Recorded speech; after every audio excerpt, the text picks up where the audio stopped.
নভোদয়া বিদ্যালয় সমিতি থেকে স্টাফ নার্স রিক্রুটমেন্টের একটি সম্পূর্ণ নতুন বিজ্ঞপ্তি প্রকাশিত হয়েছে। সো কারা কারা আবেদন করতে পারবে, আবেদনের শেষ তারিখ, কিভাবে আবেদন করবে, আর আবেদনের জন্য কত ফিস পেমেন্ট করতে হবে, এক্সাম কোথায় হবে, আরও অন্যান্য বিষয়গুলি আজকের এই ভিডিওতে ইন ডিটেলস আলোচনা করব।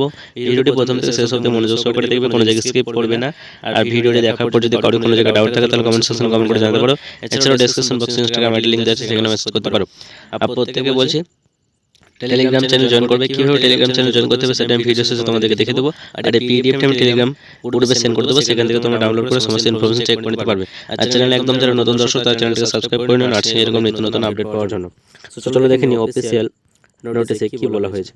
সেখানে দেখতে পাচ্ছ যে নোটিশটি প্রকাশিত হয়েছে নবোদয়া বিদ্যালয় সমিতি থেকে, এবং নোটিশে অনেকগুলি পোস্টের রিক্রুটমেন্টের কথা বলা হয়েছে। প্রথমে যে পোস্টটি আছে সেটা দেখে নাও, female staff nurse group P, post code হচ্ছে 01। টোটাল ভ্যাকেন্সি হচ্ছে 121টি। ক্যাটাগরি ভ্যাকেন্সিগুলো ভাগ করা আছে, সেটা তোমরা এখন অন স্ক্রিনে দেখতে পাচ্ছ। সো তারপরে দেখে নাও পরপর ইনফরমেশনগুলো আমি চেক করে নেব। তো কী কী আছে সেটা তোমাদেরকে দেখিয়ে দেবো, তোমার সাথে ডিসকাস করবো সমস্ত বিষয়গুলি। এখানে দেখে নাও এলিজিবিলিটি ক্রাইটেরিয়া ব্যাপারে বলা হয়েছে। Female staff nurse, post code হচ্ছে 01। এখানে পে স্কেলটা লেভেল 7, 44,900 থেকে 1,42,400 টাকা। স্যালারিটা কম বেশি 70 থেকে 80,000-এর মধ্যে, বোঝা গেল। তারপরে দেখে নাও এখানে এজ লিমিট হচ্ছে 35 বছর অবধি ক্যান্ডিডেট আবেদন করতে পারবে। আর তোমাদের এসেনশিয়াল কোয়ালিফিকেশন অর্থাৎ শিক্ষাগত যোগ্যতা কী কী লাগবে, বিএসসি অনার্স অথবা BSc regular course pass out হলে হবে। আর তার সাথে পোস্ট বেসিক বিএসসি ক্যান্ডিডেটরা আবেদন করতে পারবে। বোঝা গেল, রেজিস্টার নার্স হতে হবে এবং আরএম অথবা আরএন যেটা বলা হয় সেটাই যে কোনো স্টেট নার্সিং কাউন্সিল থেকে পাস আউট হলেই হবে। এমন কোনো ব্যাপার নেই যে West Bengal nursing council under registration certificate লাগবে। যারা অন্যান্য স্টেট থেকে পাস আউট করেছে, যেমন অন্ধ্রপ্রদেশ, কর্ণাটক, তামিলনাড়ু বা ঝাড়খণ্ড, সমস্ত স্টেটের নার্সিং কাউন্সিল যারাই পাস আউট করেছে তারাই এই পোস্টে আবেদন করতে পারবে। যাদের ডাব্লিউবিএসসি হয়নি তারাও আবেদন করতে পারবে, বোঝা গেল। তারপরে দেখো 3 নম্বরে যেটা আছে সেটা হচ্ছে যে 2.5 year experience in minimum 50 bed hospital after acquiring, অর্থাৎ তোমাদের বিএসসি বা পোস্ট বেসিক বিএসসি কোর্স কমপ্লিটের পরে 2.5 মানে হচ্ছে 2.5 বছরের এক্সপিরিয়েন্স লাগবে 50 বেডের হসপিটালে, বোঝা গেল। তারপরে দেখে নাও এখানে ডিজায়ারেবল কোয়ালিফিকেশন হিসেবে কি চাওয়া হয়েছে যে ওয়ার্কিং নলেজ থাকতে হবে হিন্দিতে এবং রিজনাল ল্যাঙ্গুয়েজ এবং ইংলিশ, এই সমস্ত বিষয়গুলি। এছাড়া আরও অনেক পোস্টের রিক্রুটমেন্ট হচ্ছে, সেগুলো আমি ডিসকাস করছি না। তোমরা যদি কেউ ইন্টারেস্ট থাকো তাহলে সেগুলো চেক করতে পারো, পিডিএফটা ডাউনলোড করে, সেগুলো আমি এখন বলছি না, বোঝা গেল। এরপর দেখে নাও mode of selection. Mode of selection তোমাদের এখানে বলা হয়েছে যে কম্পিটিটিভ একটা এক্সাম হবে আর ইন্টারভিউ হবে, তো এইভাবে তোমাদের সিলেকশনটি করা হবে। চলো দেখে নাও তোমাদের এক্সাম সেন্টার অর্থাৎ তোমাদের পরীক্ষা কোথায় কোথায় হবে। তো পরীক্ষার জন্য বিভিন্ন সেন্টার আছে, অল ওভার ইন্ডিয়াতে সেন্টার সব জায়গায় আছে। অন্ধ্রপ্রদেশে আছো, অন্ধ্রপ্রদেশে এক্সাম সেন্টার নিতে পারবে, কোনো অসুবিধা নেই।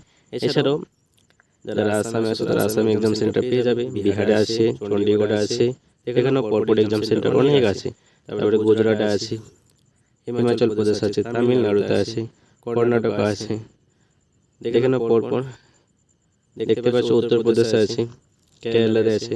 এখানে আমাদের পশ্চিমবঙ্গের কোথায় কোথায় এক্সাম সেন্টার আছে, কলকাতা আছে, বর্ধমান আছে, আসানসোল আছে, শিলিগুড়ি আছে, মালদা আছে। 1, 2, 3, 4, 5 ওয়েস্ট বেঙ্গলে 5টা এক্সাম সেন্টার, কলকাতা, বর্ধমান, আসানসোল, শিলিগুড়ি, মালদায় 5টি এক্সাম সেন্টারে তোমরা পরীক্ষা দিতে পারবে, বোঝা গেল।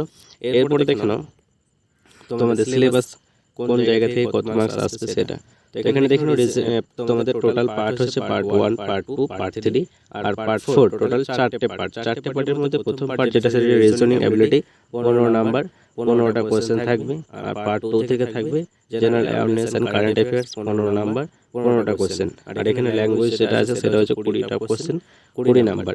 তারপরে এখানে সাবজেক্ট নলেজ অর্থাৎ তোমাদের নার্সিংয়ের যে সমস্ত সাবজেক্টগুলো আছে সেই সাবজেক্টগুলো থেকে থাকবে 70টা কোয়েশ্চেন, 70 মার্ক। তাহলে এখানে দেখে নাও টোটাল হচ্ছে 120টা কোয়েশ্চেন, 120 মার্কের। আর টাইম থাকবে তোমাদের 2.5 অর্থাৎ 2.5 ঘন্টা, বোঝা গেল। তো এখানে বুঝতে পারলে তোমাদের সিলেবাসের ব্যাপারে আলোচনা করলাম। এরপরে দেখে নাও আরও অন্যান্য ইনফরমেশন যেগুলো আছে সেগুলো তোমার সাথে আলোচনা করবো। এখানে আরেকটা যেটা গুরুত্বপূর্ণ বিষয় সেটা আমি তোমাদেরকে বলবো, যে পরীক্ষা দিতে গেলে যেগুলো জানতেই হয় অবশ্যই, যে তোমাদের ওয়েবসাইট যেটা সেটা এখানে দেওয়া আছে। এই ওয়েবসাইটে তোমরা অনলাইন আবেদন করতে পারবে, www.navodaa.gov.in। এই ওয়েবসাইটে তোমরা অনলাইন আবেদন করতে পারবে। ওয়েবসাইটে অনলাইন আবেদনের সময় তোমরা অবশ্যই এখানে মেনশন করা আছে একটা active email ID, phone number দেবে। পরবর্তী ক্ষেত্রে ফোন নাম্বার, ইমেল আইডি তোমাদের সাথে কমিউনিকেশন করা হবে, বুঝে গেল। এবার এখানে দেখে নাও যে অ্যাপ্লিকেশন ফিস কত টাকা পেমেন্ট করতে হবে। প্রথমেই বলেছি এসসি এসটি আর পিডব্লিউবিডি ক্যান্ডিডেটদেরকে মাত্র 500 টাকা ফিস পেমেন্ট করতে হবে। অ্যাপ্লিকেশন ফিস লাগবে না, শুধুমাত্র প্রসেসিং ফিস যেটা সেটা কিন্তু পেমেন্ট করতে হবে 500 টাকা, বুঝে গেল। আর বাকি ক্যান্ডিডেট যেমন জেনারেল, ইডব্লিউএস, ওবিসি, এনসিএল এই সমস্ত ক্যান্ডিডেটদেরকে অ্যাপ্লিকেশন ফিস লাগবে 1000, আর তার সাথে 500 টাকা প্রসেসিং ফিস, টোটাল হচ্ছে 1500 টাকা, 1500, বুঝে গেল। এরপর দেখে নাও আর অন্যান্য ইনফরমেশন যেগুলো আছে সেগুলো কি কি আছে। এখানে বলা হয়েছে যে ইন্ডিয়া সিটিজেন হলে অ্যাপ্লাই করতে পারবে। আর তোমাদের নেগেটিভ মার্ক থাকবে সেটা হচ্ছে 1/4, 1/4 নেগেটিভ মার্ক তোমাদের, বুঝে গেল। আর তোমাদের কোশ্চেন পেপারটা ইংলিশ এবং হিন্দি বোথ থাকবে, যারা যেটা পছন্দ হবে তো তোমরা করে নিতে পারবে। তো এখানে বুঝে গেল। তারপরে দেখে নাও আরও অনেক ইনফরমেশন দেওয়া আছে, সব আলোচনা করছি না। তো এই ছিল ভিডিওটি বন্ধুদের মধ্যে শেয়ার করো। কোনো জায়গায় ডাউট থাকলে কমেন্ট সেকশনে কমেন্ট করে জানাও। আর পিডিএফটা আমি টেলিগ্রাম চ্যানেলে সেন্ড করে দেবো, সেখান থেকে তোমরা ডাউনলোড করে সমস্ত ইনফরমেশন চেক করে নিও। আর ইন্টারেস্টেড এবং এলিজিবল ক্যান্ডিডেটে তোমরা আবেদন করতে পারো। যাদের টেলিগ্রাম অ্যাপ আছে তাদের ডাউনলোড করা লাগবে না, যাদের নেই তারা প্লে স্টোর থেকে টেলিগ্রাম অ্যাপটি ডাউনলোড করে টেলিগ্রাম অ্যাপটি ওপেন করার পর সার্চ বক্সে সার্চ করবে শাহজামাল অফিসিয়াল একাডেমি। তারপর শাহজামাল অফিসিয়াল একাডেমির উপরে ক্লিক করলে জয়েন বলে একটা অপশান আসবে, সেই জয়েন অপশানে ক্লিক করলে শাহজামাল অফিসিয়াল একাডেমি টেলিগ্রাম চ্যানেলে জয়েন হতে পারবে।